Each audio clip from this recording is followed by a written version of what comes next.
দর্শক আসসালামু আলাইকুম। আমি এখন এই মুহূর্তে আছি জামালপুর কাষ্টসীনা বাজারের সংলগ্ন এলাকায়। তো আমরা জামালপুর থানা থেকে অবগত করে পুলিশ সহ এসেছি এখানে। আমাদের সাথে মানবাধিকার টিম আছে।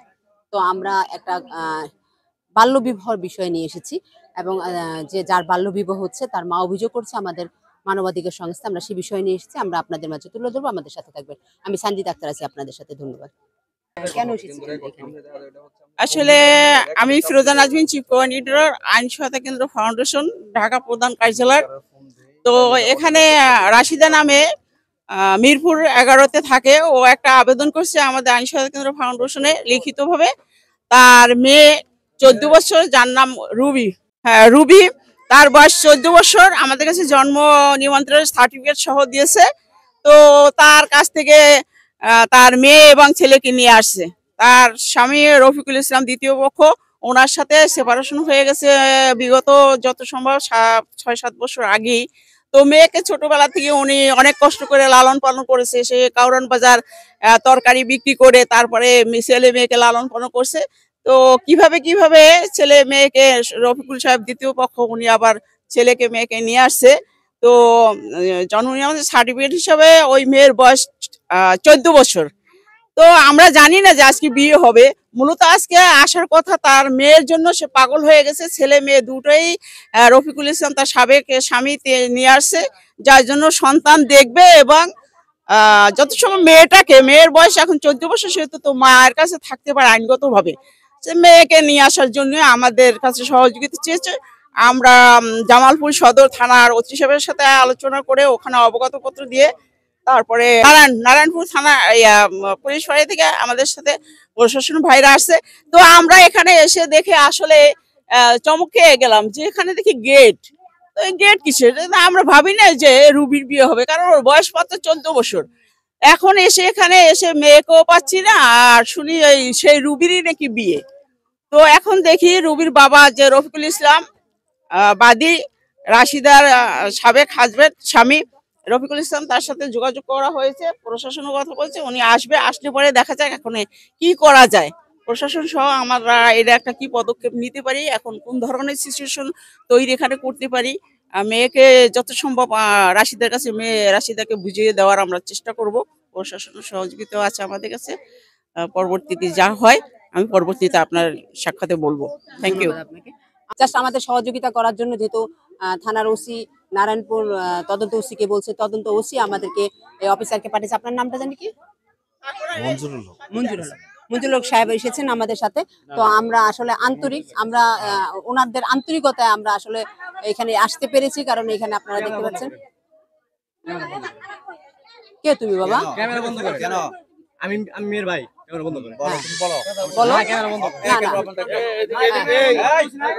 এখানে পুলিশ আছে। এই কথা বলো, কি বলবো বলো। ক্যামেরা বন্ধ করে।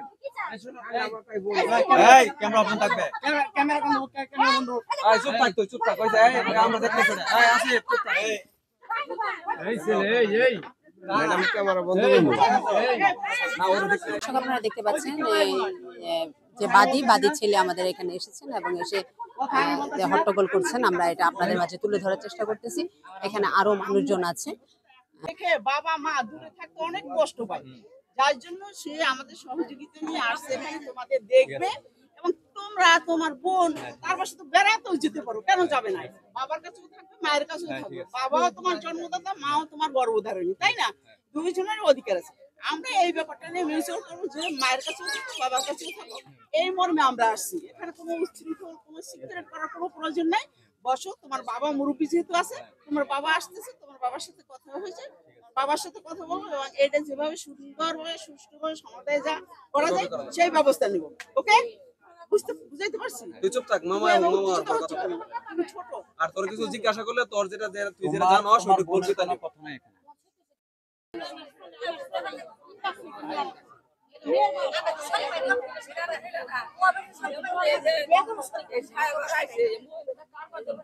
ভালো না। আমার কর্মের দায়িত্বে আমার আসতে বাধ্য হয়েছি আমি। এখন আমি প্রশাসন ছাড়া তো আসি নাই, প্রশাসন নিয়ে আসছি। ওর কথা হয়েছিল আমার কাছে যে আবেদন করছে নতুন করে যে আমার মেয়ে আমার ছেলে তার সাথে রফিকের সাথে তো মিলাই দিয়েছেন, তারপরে তার সাথে সংসার আমার হইলো না। আমি তো কোনো বিয়েও বসি নাই, শাদিও বসি নাই। আমার এই ছেলে মেয়ের আশায় তো আমি আছি। ছেলে মেয়ে আমার কাছে আসে না, কোনো যোগাযোগ নাই। আমার ছেলে মেয়ে আমার কাছে বুকে থাকুক। আসলে সত্যি কথা, মা তো যত যাই বলেন, মা তো, মায়ের যে মন, আমরাও তো মহিলা, আমাদের তো মন আছে। এই মায়ের মনের দিকে তাকাইয়া আমি, আমার সংস্থা, আমার প্রতিষ্ঠান, নির্বাহী পরিষদ সবাই তাকে এই ব্যাপারটার জন্য আবার আমাকে লিখিত ভাবে দিছে। আমার কাছে কাগজ আছে পরিষ্কার লিখিত, ফিরোজা চিফ কোঅর্ডিনেটর আবেদনের বিষয়বস্তুর উপরে ঘটনাস্থলে যান, গিয়ে আইনগতভাবে এটা সমাধান করেন। আইনগতভাবে আমি যতবারই আসি আইনগতভাবে আসি, আইনগত ছাড়া আসি না। পুলিশ হেডকোয়ার্টার আমার যেতে হয়, একটা মামলা ডিল করতে আমার বহুত পরিশ্রম করতে হয় ভাই। আমারে ভুল বুঝেন না প্লিজ, আমি আপনারা বলবো ইট ইজ ভেরি ব্যাড। আমার কথা হলো ওর সাথে কথা যে ঠিক আছে, ছেলে মেয়ে নাবালক মায়ের কাছে যায় না, হয়তো বা কোনো কিছু কমতি আছে তার কাছে, এই জন্যই স্বামীও চলে যায়, সন্তানও চলে যায়। এটা আমরা নিজেরা একটা গবেষণা করি, আমাদের তো একটা বিবেক বুদ্ধি আছে। যাই হোক, এখন রফিক সাহেবের কাছে গিয়ে ওই মেয়েকে বলবো যে তুমি মায়ের কাছেও থাকো, বাবার কাছেও থাকো। আর যেহেতু মা আহ, বাচ্চা কাচ্চা, মেয়ে 18 বছর না হওয়া পর্যন্ত মা দাবিদার, মায়ের কাছেই থাকে, মায়ের কাছে খোরপোশ দেয়। বলেন তারপরে মায়ের কাছে থাকে না, আপনার কাছে থাকে, সে শান্তি পেয়েছে, ভালো কথা। এখন ও তো মা, আমরা এটার জন্য যে ওরে বুঝিয়ে বলবো যে মা, তোকে তো আমি দেখছি, তোর মা আর তোর ফ্যামিলির সমস্যাগুলি কত বছর ধরে আমি এগুলি ডিল করতেছি। তুমি মার কাছেও গিয়ে 2-3 দিন থাকো, মার কলজেরাও শান্তি হোক, তারপরে তোমার বাবার কাছে তুমি চলে আসো। তো ছোট তেনায় পাচ্ছেন না বাবু না, যে আমি ধরে নিয়ে গাড়িতে চলে যাবো, তা তো না। ওকে বুঝিয়ে স্নেহ মমতা দিয়া, মানুষের কাছ থেকে কিছু নিতে হলে স্নেহ মমতা দিয়ে নেওয়া যায়, মাইয়াদের করা যায় না। এই মর্মেই এই চিন্তাধারা নিয়ে আসছি। এখন এখানে আইসা দেখলাম, এখন কার বিয়া ভাই জানি না, কিন্তু রুবিকে তো পাচ্ছি না। আমরা চাচ্ছি রুবিকে, রুবিকে আমাদের কাছে আনেন। তো আছে অবশ্যই আছে হ্যাঁ, রুবিকে একটু ভাই আনেন, রুবির সাথে আমরা কথা বলবো। আপনার সাথে আমার আরেকটা কথা, বলেন। এটা হলো রুবির টিকার কার্ডটা আর জন্ম নিবন্ধনটা ওর ভাই করতে আছে আমার কাছে, আছে আমার ফাইলই আছে। ঘুরেন তো, ঘুরেন আছে, ওনার আছে। কাছে। দেখেন হলো লেখাপড়া গ্যাপ আছে 3 বছর 2007 সালে হলো বাচ্চার ছেলের জন্ম মেডিকেলেরই আছে আমার কাছে। দেখ, 4 আর 5 হলো 3 জন। সুন্দরভাবে বলেন কথা। এটা মেন কপি আছে, এটা দিয়ে চলবে না। আবার আর এই যে ইউনিয়ন কার্ড আছে আমার কাছে। আর রফিক ভাই, আপনাকে কিন্তু রাশিদাকে আপনাদের সুখের জন্য আমি কি না করেছি বলেন? আপনি তো বলেন বারবার মহিলা আসেন। আমি রাশিদার টাকা চায় না, মোহরানা চায় না, কিচ্ছু চায় না, আপনি শাস্তি চায় না। কি করেছি? আপনার হাতে তুলে দিয়ে ছবি এখনো না, আছে। আপনি কি করছেন? আমার শুনেন, না, আপনি কি করছেন? আপনি যখন অপারও কইছেন আমার কথা আমার শুনুন। না, আমার আমি- শেষ আমি প্লিজ আপনাকে আপনি আপনি যখন অপারও কইছেন তখন আমারে মামলা বলতে দেন না ভাই, আমার বলতে দেন। করে মামলা করছেন। এটা আমি বলবো, আমার মুখ দিয়ে আমি বলি। হ্যাঁ, বলেন। আমার মুখ দিয়ে বলি। আমি আপনার হাতে রাশিদারে বলছি, রাশিদা বলছে আপা আমি কিছু চাই না, মোহরানা চাই না, আমার পাওনা দাওনা টাকা যাহা আছে কিছু চাই না, আমি আমার স্বামী চাই। মানে আমি আপনাকে বলছিলাম যে ভাই, আলাদা ভাবে বলছি যে ভাই, আপনি রাশিদাকে আমি আপনার হাতে তুলে দেই।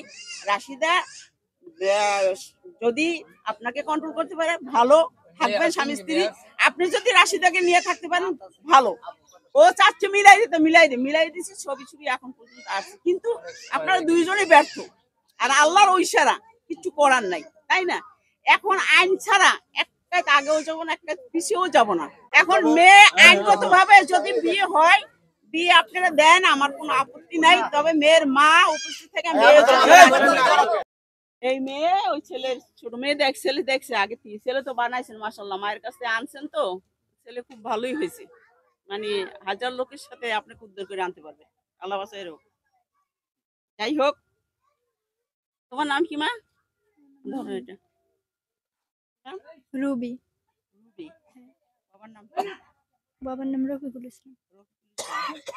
মায়ের নাম? রাশিদা বেগম। রাশিদা। বাবা মা কি দুইজন আছেন?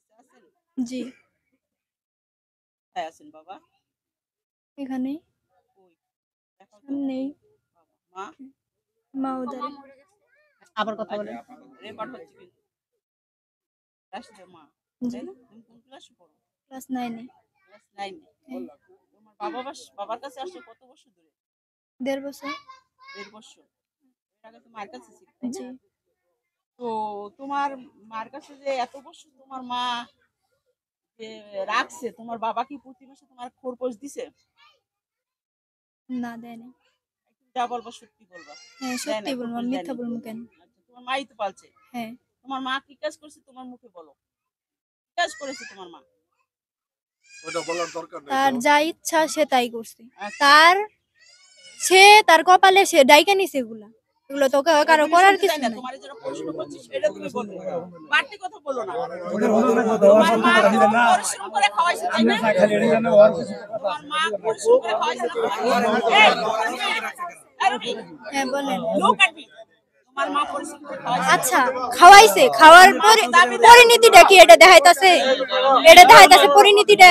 আপনারা কেউ কথা বলবেন না, কেউ ইন্টারফেয়ার করবেন না। মা বাবা আমি কই এটাই জানি কারো ঘরে জানি এরকম মা জানো না দে। এবার কিবলিশ কিবলিশ বুঝছেন, জঘন্য তো খারাপ। ব্যস্ত পাবে না, ব্যস্ত পাবে না। আমি আমার যথেষ্ট পরিমাণ আমার বয়স হয়েছে, আমার বুঝি যে আমার বাপ ভালো না আমার মা ভালো। তোমার তোমার মা এত বছর ভালো ছিল, এখন তুমি বড় হয়েছো, ভালো এখন তোমার কাছে ভালো না, তাই না? প্রতিদিন মার খাইছি, জিজ্ঞেস করেন একদিনও ভালো মতো খাবার পাই না। প্রতিদিন। তো ওইটা আমি বিশ্বাস করতেছি। হ্যাঁ, বলুক না, ভালো বলবে মন্দ বলবে। তুমি কোন ক্লাসে পড়ো? আমি ক্লাস 9 এ পড়ি। ক্লাস 9 এ পড়ো। হ্যাঁ। এখন কি তুমি পড়বে না তুমি বাবার কাছে থাকবে না মার কাছে আমি থাকবে? বাবার কাছে থাকবো। মার কাছে থাকলে তো মার কাছ থেকে পলায় আইসা পড়তাম না, তাইলে মার কাছেই থাকতাম। কতদিন ছিল তুমি মায়ের কাছে? ছোট থেকেই। কবে আসছো? আমি আসছি 1.5 বছর না? 2 বছরের কাছাকাছি। তুমি বলো, তোমার মুখে বলো, তোমার প্রশ্ন করছি তুমি বলো। আমারে না বললা, তুমি বলো নাকি বলুনি প্রশাসন থানার? 1.5 বছর হয়েছে? হ্যাঁ। তো এত বছর তোমার মা মানে ভালো এতদিন ছিল? ভালো লাগছে নাকি আগে থেকেই? আগে থেকে এই ঝামেলা পছন্দ হয় না দেখি তো চলে আইছি, এখন মা বুঝি। মা তো ভালো মন্দ দেখছি, ওই ছেলের সাথে কথা বললে বাধা দিছে, সেই ছেলের সাথে গেলে বাধা দিছে, ওর লাগে একটা দুর্ঘটনা ঘটছে সেগুলি বন্ধ করছে এখন 1.5 শোনো, লাখ আসলে টাকা দিয়ে। আমরাও চাচ্ছি না যে তোমাদের মা এবং বাবার সম্পর্কটা তোমার মধ্যে মানে একটা ইফেক্ট পড়ুক, খারাপ ইফেক্ট পড়ুক, সেটা আমরা চাই না। তুমি সমন্বয় কইরা, যেহেতু তোমার প্রতি কিন্তু ভালোবাসা তোমার মারও আছে, বাবারও আছে, দুইজনেরই আছে। তোমারই ব্যালেন্স করতে হবে মা বাবার সম্পর্কটারে। মানে তাদের তো আর সম্পর্ক নাই, বৈবাহিক সম্পর্ক নাই, ঠিক আছে, কিন্তু তোমার তো সম্পর্ক বিচ্ছিন্ন করার সুযোগ আছে। তোমার সম্পর্ক বিচ্ছিন্ন করার সুযোগ নাই। তুমি তার সন্তান, সেও সন্তান দাবি করবে, দুইজনই সন্তান দাবি করবে। এখন তোমার যেহেতু মেধা আছে ভালো মন্দ যাচাই করার, তুমি এখানে ব্যালেন্স করবা।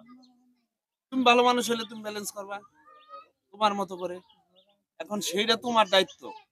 এখন তুমি এইখানে মানুষের সামনে, সবার সামনে মা ভালো না, বাবা ভালো না, মা ভালো, বাবা খারাপ, এই যে পার্থক্য করা বা এই যে একটা সম্পর্কের মধ্যে ফাটল সৃষ্টি করা, এটা সমাজের মধ্যেও খারাপ একটা হয়। এবং তোমার কিন্তু ভবিষ্যৎ কিন্তু আরো আছে, তোমারও সন্তান হবে, তখন কিন্তু আবার তুমি এই জিনিসটা ফিল করবা, বুঝবা, ঠিক আছে? আমি যদি এরকম করি তাহলে আমার Let me এরকম finish. শোনো, প্রাপ্ত কথাটা দিব, শোনো। আমার আবার ফেরত দিব, রিটার্ন দিব। কথাটা শোনো। যেই মা যেরকম করবে তার সন্তান এরকম রিটার্ন দিবে। এখন শোনো, কথাটা আমার শেষ করতে দাও, ঠিক আছে? এই যে আমরা যে জিনিসটা নিয়ে বসছি, এটা খুবই একটা জঘন্য একটা বিষয়। মা বাবা এই দুইজনের সম্পর্ক বা দুইজনের ভালোবাসা আমরা মানে জাস্টিফাই করতে পারতেছি যে ওর প্রতি ভালোবাসা বেশি, তার প্রতি ভালোবাসা বেশি। এটাই তো সবচেয়ে খারাপ জিনিস। তুমি এটা প্রকাশ করবা কেন? তুমি নিজে প্রকাশ করাতে বাধ্য করলো, কথাটা বাধ্য শোনো। করলো আজকে। আগে কথা শোনো। কথাটা শুনো। তুমি তো, তোমার উচিত ছিল কি যে এই জিনিসটা এরকম না হইয়া তার সাথে ব্যালেন্স করবা যে মা আমি এই কয়দিন এখানে থাকবো, হ্যাঁ, বাবার আবার বলবো যে আমি এখানে কয়দিন এখানে থাকবো, ঠিক আছে? তুমি তো এরকম মার করতে সাথে তো পারতা। দেখা করি। তুমি যদি কথা তো 16-17 বছর বলি। বা 12 বছর যদি তোমার মার সাথে না, থাকতে এমন পারো, তো না আমার মার সাথে যে আমি যে সবকিছু টোটালি বন্ধ করে দিছি, কথা বলি না বা দেখা করি না, আমারে দেখে না। আমার বাপ যদি আমারে লুকায় রাখতো তাইলে একটা কথা আছে। কয়দিন আগেও তো আসছিল, আমারে দেখে গেছে। তুমি তার কাছে তাহলে এখন যাও না সবার কেন? সামনে এরকম সম্পর্ক এরকম এরকম আজকে এই পর্যায়ে নিয়ে আসলো কেন? মা হয়ে যদি এই পর্যায়ে নিয়ে আসতে পারে তাহলে সন্তান হয়ে এরকম বলতে পারবে। এখন শোনো, তোমার মার যেটাই দাবি আরজি, সেটা হলো তোমার বয়স কম, অপ্রাপ্ত বয়স্ক, ঠিক আছে? আমরাও নরমালি অপ্রাপ্ত বয়স্কর যে বিষয়টা, এইটা আমাদের একটু নজরে রাখতে হয়, ঠিক আছে? এখানে বাল্য বিবাহের বিষয় ঘটলে সেটা আমরাও দায়িত্বের বিষয় আমাদের প্রশাসন থেকে হবে।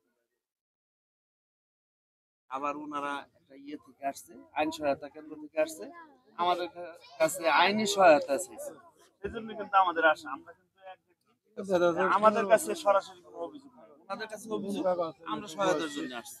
তার কাছে তারপরে অভিযোগ এই দেখেন কথাগুলো কয় বছর বললাম, ধরে তারা জিজ্ঞেস জাস্ট করে। এটা মানবিকতা কয় থেকে বছর বলা, ধরে অভিযোগ, ঠিক আছে? এত কিসের মামলা, এত কিসের মামলা করতে হবে? আমি সংসারই করবো, তাহলে আমি মামলা কেন করবো? তার সংসার তো এখন নাই তোমাদের। আগে তো ছিল, কয়বার কেস করছে আর কয়বার আপনারা আনছে আপনি তো জানেন। আমরা আসছি মিলান, আমরা একটা পারিবারিক সমস্যা হলে আসি, এটা কোর্ট না, জেরা করার জায়গা না আমাদের ওখানে। মিলাই দিছি, আমাদের এটা পেশা, এটা নেশা, এটা তাহলে human থাকতে rights, পারলো না মানব কেন? কল্যাণ, মিলাই তো মানুষের দিছেন, কল্যাণ। থাকতে পারলো না কেন? এটা তোমার বাবা মা নসিব এরকম। আচ্ছা রফিক ভাই, আমার মনে হয় কথা না পারে ওনারা যেই পয়েন্টে আর কি আগাইছে, এখন সেটা তাহলে আমি হলো- বলি কথা, আপনি হ্যাঁ, বলেন, আপনি বলেন। ওইটা আপনি একটু বলে দিন, ঠিক আছে? পরে আপনি ফিনিশিং দিন, আমি বলবো। এখন রফিক ভাই শুনেন, প্রশাসন, মিলিটারি, আপনি বিডিআর, র্যাব, এরা প্রশাসনের লোক, আমরা কিন্তু প্রশাসনের কাছাকাছি। ওনাদের খাল ওদিক দিয়ে গেছে, আমাদের খাল ওদিক দিয়ে গেছে, ওদিক দিয়ে আবার মিলে সব খালে পানি একত্র হয়, একই জিনিস। তবে এতটুকু ডিফারেন্স, ওনাদের কাছে পিস্তল থাকে, ওনাদের পোশাক, আমাদেরও পোশাক আছে, আর ওনাদের কাছে হ্যান্ডকাপ থাকে। তো আমাদের যদি আমরা ফিনিশিং দিতে না পারি, তখন আমরা কি করি, ওখানে আমরা চলে যাই, যেতে হয়, তাহলে উপায় নাই। এখন যে রুবিকে আসছি রুবির মার কাছে দিতে, যে কিছুদিন রুবির মার কাছে থাকুক, থাকে, তারপরে আবার আপনার কাছে আসুক, রুবির মাকে মার কাছে দিতে আসছি। রুবির মার কাছে দিতে চাচ্ছি, এখন আপনি কি বলেন? আপনার কাছে আপনার আমার বাপ অনুমতি কি নিয়ে বলবো? নিব। আমার বাপ কি বলবো? আমি যাবো না। আমি মেয়ে নাবালক, আমি মার সাথে যাই গার্মেন্টসে চাকরি করে খাইতে পারবো না। আমার এই বয়স, আমার যে কইতেছে আমি নাবালক, তাইলে আমার নিয়ে কেমনে গার্মেন্টসে চাকরি করা? ওইটা কেমনে সম্ভব তার কাছে?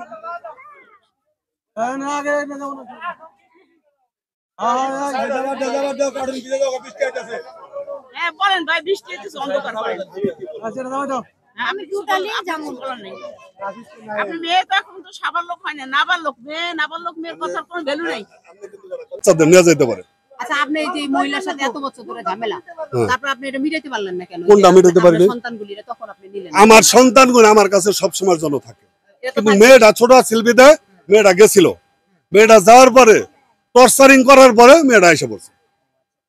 এমনি এমনি আসেনি। না এমনি এমনি আসে আর মেয়ের কথার মধ্যে মেয়ে তাই বলছে না, হ্যাঁ, এটি। আমি কোনোদিন গেছিলাম মেয়ে আনতে, মেয়ের বিয়ে আপনি দিতেছেন? মেয়ে বিয়ে বলতে আলাপ আলোচনা হয়েছে, বিয়ার আলাপ হয়েছে। দর্শক অবশেষে তার বাবার স্বীকারোক্তিতে এবং এলাকাবাসীর তথ্য অনুসারে ঘটনাটি সত্য প্রমাণিত হওয়ায় প্রশাসনের সহযোগিতায় এবং মানবাধিকার আইন সহায়তা কেন্দ্র আশোক ফাউন্ডেশনের চিফ কোঅর্ডিনেটর ফেরোজা ম্যাডামের সহযোগিতায় বাল্যবিবাহটি বন্ধ করা হয়। দর্শক আমাদের সাথে থাকবেন, ডিএসটিভি খবরের সাথে থাকবেন। আমি সানজিদা আক্তার আছি আপনাদের সাথে।